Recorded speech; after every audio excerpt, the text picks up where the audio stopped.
If you're anything like me, you love eating pancakes, but you hate making them because you have to flip them one by one, and it takes a long time.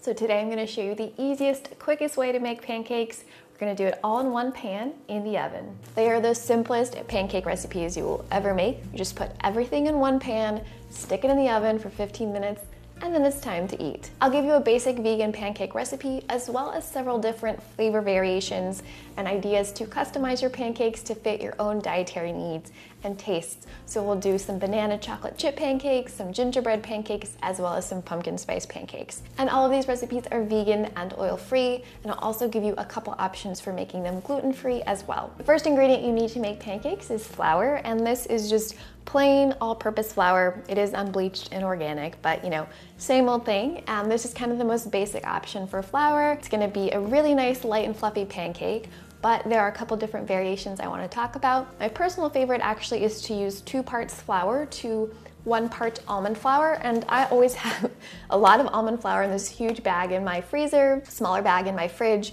so I love using almond flour. It adds a nice light cake-like texture to the pancakes as well as a nutty taste. Another combination I really like is 2 parts flour to 2 parts millet flour.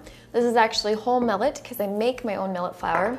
I have this amazing Vitamix dry grains blender, and I put the whole millet in there, and after a minute it turns into flour.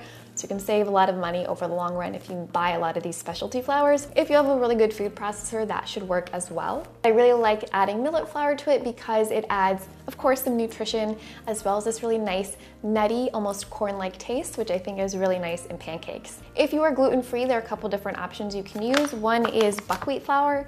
This is the brand I like using. Buckwheat flour is naturally gluten-free, and it's gonna make your pancakes a lot darker because it's a darker flour, but I think it's a really excellent use for pancakes. You can just use all buckwheat flour if you're gluten-free, or you could also use, where is it? You could also use some all-purpose gluten-free flour. This is usually the one I use from Bob's Red Mill. They're not gonna be as light and fluffy as traditional pancakes with regular flour, but if you're gluten-free, it is still a good option. And if you're not gluten-free, but you do want to add some more nutrients to these pancakes, you can do what I mentioned before, which is to use some all-purpose flour and some almond flour, or some all-purpose flour and some millet flour. You could also use spelt flour. Again, this is the same brand I like for spelt flour. It's not gluten-free, but it is very wholesome. It has more fiber and more nutrients. Another option is to replace all of the all-purpose flour with whole wheat pastry flour. So you have a lot of different options, and this pancake recipe is pretty forgiving, so you can feel free to experiment as long as you don't go too crazy. And when it comes to measuring flour, I have a few tips.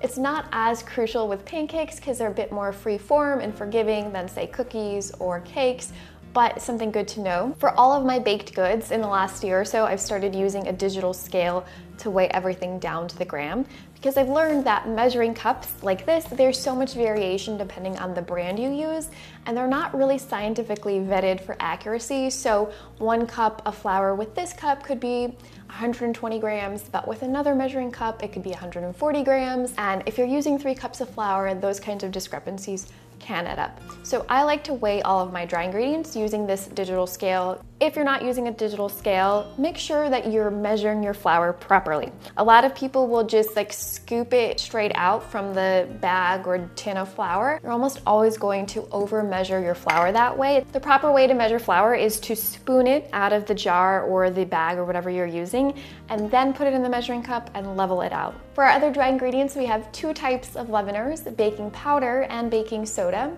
If you see the recipe and you see a lot of baking powder and think it's a typo, it's not a typo. When you combine the dry and wet ingredients, you'll notice that the batter gets really bubbly, and that's the baking powder reacting with the vegan buttermilk, and that's what's gonna create those pancakes with lift and rise. They're light, fluffy, and airy. We've also got some sea salt, which is just kind of a essential ingredient in most baked goods.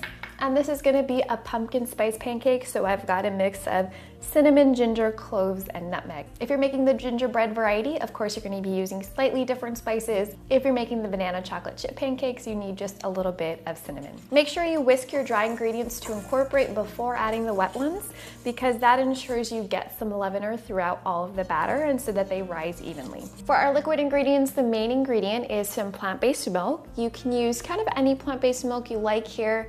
I usually use almond milk, but today I'm using a low-fat oat milk, and we're going to turn this milk into buttermilk, which is obviously great for pancakes.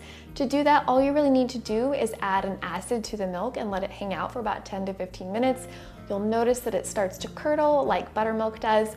So I'm using lemon juice, freshly squeezed lemon juice, but if you don't have fresh lemons, apple cider vinegar will also work. Most pancake recipes use eggs, which we're obviously not using today, and most pancake recipes also use oil. I'm by no means oil-free, but I know a lot of you like oil-free recipes, and where I can create recipes where omitting oil doesn't take away from the taste or the texture, I'm more than happy to do it, and this recipe is one of those. You're not gonna miss the oil, you have no idea there's no oil in there. The pancakes taste amazing and the texture is great too. So to replace the oil and or eggs, one recipe calls for using mashed ripe bananas. Just need to mash it up with a fork. The gingerbread pancake recipe calls for using applesauce because I don't really want the banana taste to interfere with the gingerbread taste. And then the pumpkin recipe calls for canned pumpkin. So this is another area where you can kind of experiment. Of course, I've tested the recipes I've included in the blog post and encourage you to try those. But if you're allergic to bananas and you want to make the banana chocolate chip one, obviously use a different type of substitute. Another liquid ingredient in these pancakes is the sweetener. And this is another ingredient you can kind of vary and get creative with. For this pumpkin pancake recipe, we're going to use some pure maple syrup. But for the gingerbread pancake recipe, we use a mixture of unsweetened applesauce and molasses. And for the banana chocolate chip pancake recipe, we use a mixture of mashed ripe bananas. So you can get creative with the sweeteners you use, tailor them to your own dietary needs. And most of these pancake recipes are fairly sweet on their own, so you really don't need that much maple syrup afterwards when you're serving them, especially if you add chocolate chips to the batter. Probably don't need any at all. But of course, you do you, add as much maple syrup as you want or don't want. If you are making the gingerbread flavor, I do want to point out that there is a difference between regular molasses and blackstrap molasses. They're both made from crushing sugarcane, but they're very different, especially when you add them to baked goods. Regular molasses like this is quite sweet. It's about 70% sugar content, and it's great for most baked goods. Blackstrap molasses is a lot better for you, but it is really bitter, and it's only about 40-45% sugar content, so it's a lot less sweet. If you're making these for kids, I wouldn't recommend using this unless your kids have a very sophisticated palate, because it might add some bitterness to the batter. And finally, you have some options for the mix and ingredients as well. So for instance, for the banana chocolate chip pancakes, we're gonna be adding chocolate chips at the end of the batter. For the pumpkin spice pancakes, I use some fresh orange zest because I find it really enhances the pumpkininess of the pumpkin. It's super good. For the gingerbread spice pancakes, I like to saute some pears and apples while the pancakes are baking and then top them that way. Once you're ready to combine the flour mixture with the wet ingredients, you will notice the batter starts to bubble and kind of foam. And that is the baking powder and baking soda reacting with the vegan buttermilk. And that's what's gonna give your pancakes a lot of lift and rise and fluffiness, despite being baked in a relatively thin layer. While the batter is resting for just 5 to 10 minutes, you'll go ahead and prepare your pan. This is a half sheet pan. From rim to rim, it's 18 inches by 13 inches. You do want to line your pan with parchment paper. That makes it really easy for cleanup. You don't need to soak the pan. And it also means you don't have to use oil to grease the pan. The pancakes will slide right off the parchment paper. As for baking the pancakes, I bake them relatively high temperature, 425 degrees Fahrenheit, which I believe is about 220 degrees Celsius, and you just need 15 minutes in the oven. I do recommend, if you can, to flip the pan 180 degrees halfway through baking, so at about 8 minutes. That enables them to bake really evenly because the back of the oven tends to be hotter than the front of the oven. The pancakes are done when they're slightly golden on top, but if you're making pumpkin pancakes or gingerbread pancakes, the color might be a bit different. But if you insert a toothpick in the middle and it comes out clean, your pancakes are done. This recipe makes about 16 pancake squares, though you can cut them bigger or smaller if you like. Depending on which recipe you use, it might be sweet enough that you don't need syrup, but of course you can serve them however you like. Maple syrup, coconut whipped cream, some vegan yogurt. For the gingerbread pancakes, I do like to serve them with some maple sweetened pears on top. You can find that recipe in the blog post along with all of the other recipes and instructions. This recipe is perfect for feeding a crowd because everybody gets to eat at the same time, especially the chef who usually gets stuck in the kitchen after everyone else eats. But if you're not feeding a crowd, if it's just a few of you and you have leftovers, you can easily heat them up by putting them back on a sheet pan at 300 degrees Fahrenheit in the oven for about 10 minutes. I love making these pancakes on the weekend, but for weekdays, I prefer recipes that are even easier, more wholesome, and that you can make ahead. So I put together a short little playlist of my favorite weekday vegan breakfast recipes for you to try out next.